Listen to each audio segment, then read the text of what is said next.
With me now is an internationally recognized mental health expert and one of the preeminent experts in school crises and recovery, Dr. Marleen Wong. Marleen Wong, how are you? It's so great. Thank you for joining us. And you look lovely. Thank you. You look lovely. Thank you so much. I love that. Yeah.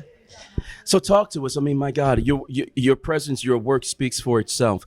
To get things started, just tell us a bit, tell the audience out there, your passion, your drive, what motivates you, these children, the development, the trauma.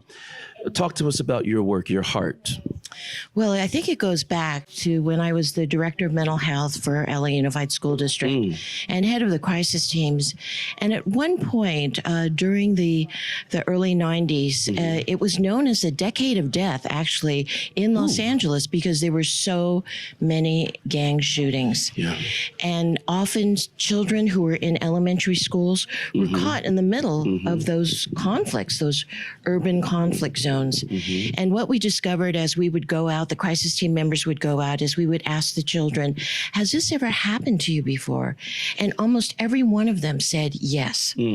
So I challenged my colleagues at RAND, and we began to work together to look at what the effect was of children being witnesses to community violence. And we did a series of surveys. I see. Because I said, look, you know, being witness to violence is the first risk factor for post-traumatic stress disorder. Absolutely. We know about it in adults, but we don't know anything about it in children. That's true. So we started to do surveys of about 500 children in each cohort. They were 11 years old because we wanted them to be 11. They were at just at the cusp of going into middle school. And we asked the question, have you been hit, kicked, punched, or threatened with a gun or knife in the last 12 months, in the past year? And sadly, in the zip codes of high rates of poverty, crime, gang activity, substance use, abuse, etc., in those zip codes, and they happen to be in South Los Angeles and East Los Angeles, the rates of exposure to that kind of violence in the community was 88 to 92% of 11-year-olds. Really? And of those children, we were so alarmed that we went back and we did a screening. And of those children, fully 27% had symptoms consistent with clinical levels of post-traumatic stress disorder. At 11 years old? At 11 years old. Just trying to get to school. I mean, 5th and 6th graders Just we're talking. trying to get to school, yes. Wow. And so your work was born even more so. And yes. This is just amazing to me. I know, what is it, like 72% of children under the age of 18 will experience some kind of childhood, adverse childhood experience before their 18th birthday. Before their 18th birthday, and it just depends. I mean, the risk increases with the number of adverse experiences they have. Of course. And of course, there are protective factors. So if they're in an environment where it's just a one-time exposure, hopefully they have parents who can provide them with support, the resources of a community, and other anchor institutions that are sensitive to what they've experienced. And I think that's one of the key words. It's about a level of sensitivity in dealing with the children, because it's so easy to criminalize them. Yes. And you know what? Let me ask you this, because you know I often hear this, certainly since I've been doing my own clinical work.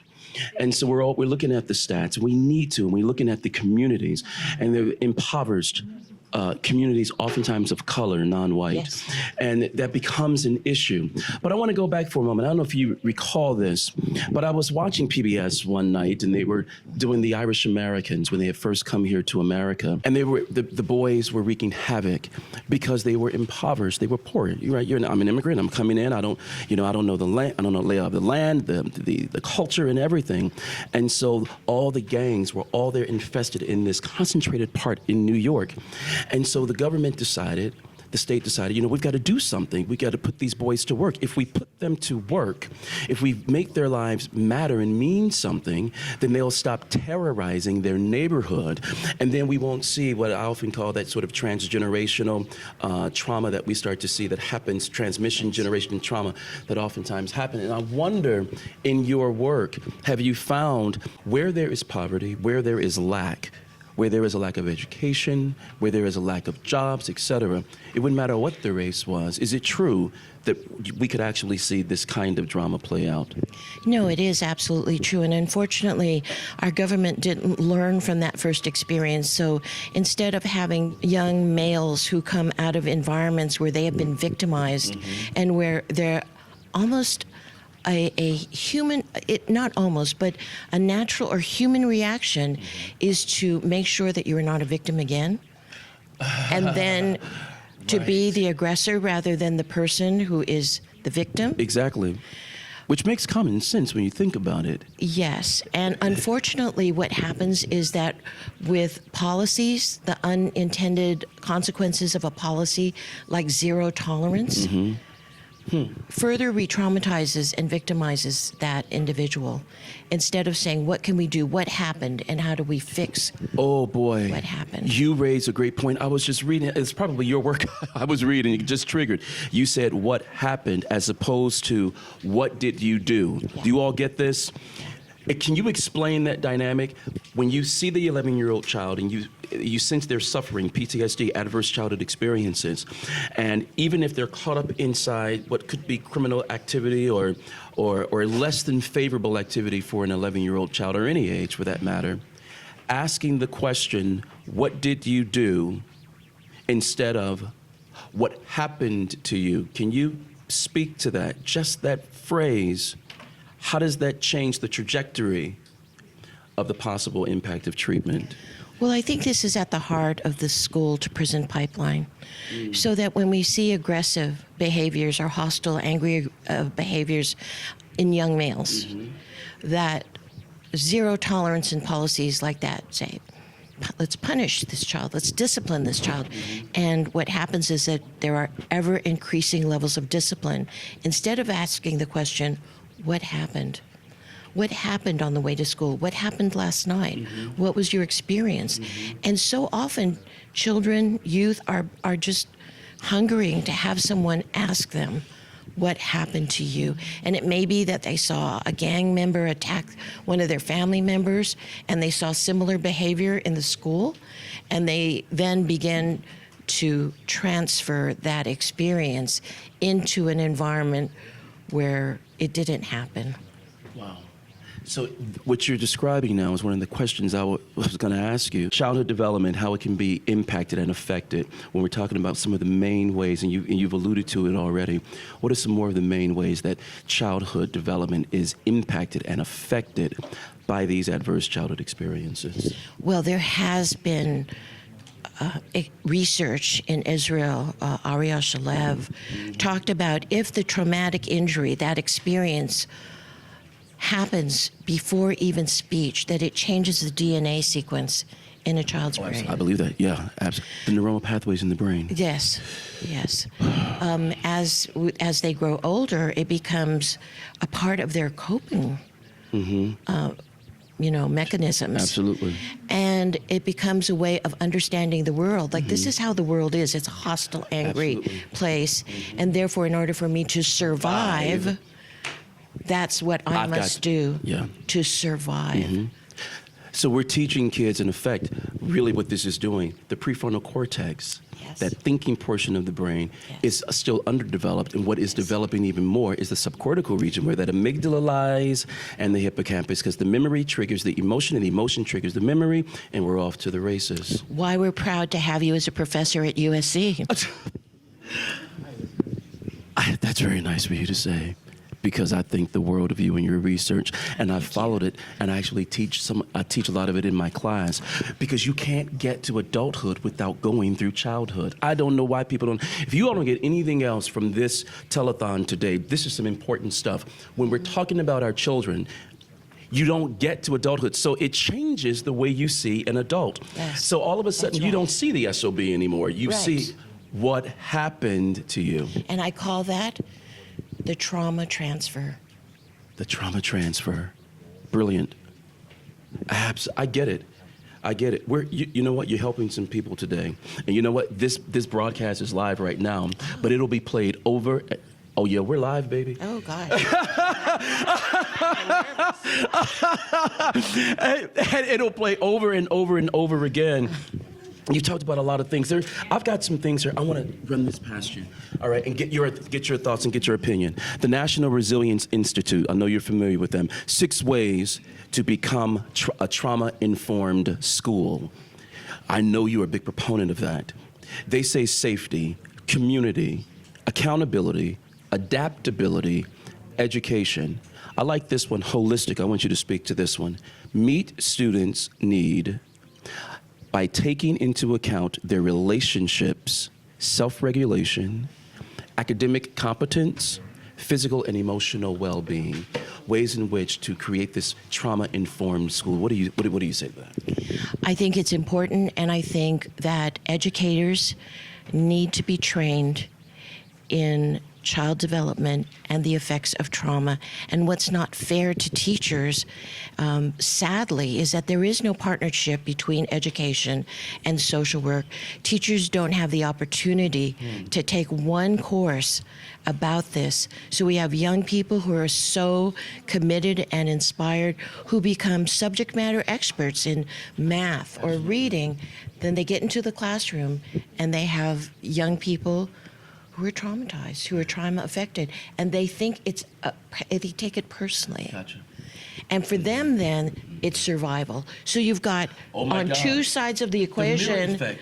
Yes, survival of the students in their environment, Of course. and the teacher trying to survive Oh my God. in their profession. That is and so the child then becomes re-traumatized inside the classroom? Yes, that's the school, that is the core component of the school to prison pipeline, is these bad kids who are acting out, who are being angry, who are fighting, who are not getting along.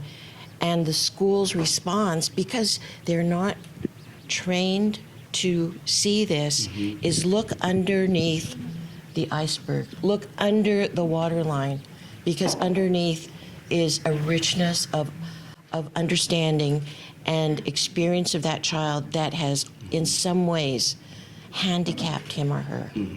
See, that's just amazing to me. I think Johnny's having trouble reading. Johnny's having trouble with times tables. Johnny can't sit. Johnny is not still. Johnny is a problem. Johnny is oppositional defiant, right? And more labels piled onto Johnny, and he has just walked through hell to get to a classroom that is now re-traumatizing him all over again. Yeah. But then I think some of the teachers, if I'm hearing what you're saying, They're traumatized. They're traumatized too. It's a school can become a traumatized system. Every man for himself. Every man for himself. This is, and it does impact learning, right? Our research showed there's a very, very high association between PTSD, school attendance, school failure, behaviors. All linked. It's all linked. Behaviors leading to expulsion and suspension. And I'm a clinician, and if I seem surprised, just because hearing you say it out loud, it rings differently than just being in my head. Can you speak to how do we open up the teachers, the school systems, to bring in these social workers, to allow them to come in, retrain, increase the training, be a part of the training? How does it work? What are your thoughts about that, to get those teachers prepared for what's happening inside their classroom? Well, I'm going to sort of I think we've hit a little landmine here. That's what live TV is for. 4 years ago, I was asked to become a subject matter expert in a federal lawsuit filed in May 2015. And it is Peter P., the plaintiff, versus Compton Unified School District. I'm familiar with that. I remember that. Yes, and I encourage all social workers, everyone on this, webcast, to please check out on the, whatever search engine you use, Peter P. v. Compton Unified School District. Say it again for me. Yes. Peter P. Peter P. versus the Compton Unified School District. And the point of the lawsuit is not about money. Nobody's looking for money. I participated pro bono. And a very prestigious law firm also gave of their time pro bono. And of course, my heroes, the attorneys at Public Counsel. And Peter P. was was a child when he entered the Compton Unified School District system in kindergarten. Before the age of 4, he was sexually and physically abused by his mother's boyfriends. She was very drug involved. She loved her children, but she could not be there with them physically, literally. I get that. And you know, his path was tragic. I mean, he was not only subjected to violence, he was in an environment that was violent often. He was stabbed. He was put into the child welfare system. He was adopted, but his adopted parent got very ill.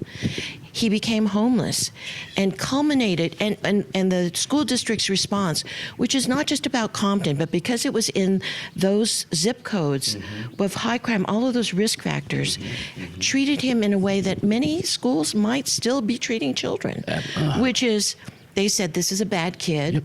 Let's just move him. They moved him from kindergarten class, different classes. He's been to almost every school and in the Compton Unified School District. And it culminated with him discovering when he was homeless that if he slept on the roof of the cafeteria at one of the high schools, he would not be assaulted at night. And the tragedy of that was he was not referred to any counseling services. He was not provided with any services. They knew his history, but they didn't make the connection, and he was arrested for trespassing. That was the response. And if you go into the website, you'll read about every child who was a plaintiff. They joined in on this class action suit, and teachers. And it represents all of the groups that are, you know, vulnerable to trauma. So without the outcome of that is that what we're asking for, and, you know, I think what I'm asking for on behalf of Peter is that every person in that school be trained in being sensitive to the effects of trauma. Absolutely. And that social workers need to be hired to support these children and provide them with services. And we've got some great ones. And we're training some great ones. Thank you very much for just being here. Thank you, and let's get the kids the help that they need. 72 to 80% of children who are impacted by adverse childhood experiences, they actually don't get the help. We want to change that dynamic. Yes. Thank you so much. Thank you. You are amazing. Thank you. Yes. Thank you. Thank you. Thank you. Big hand. Big hand.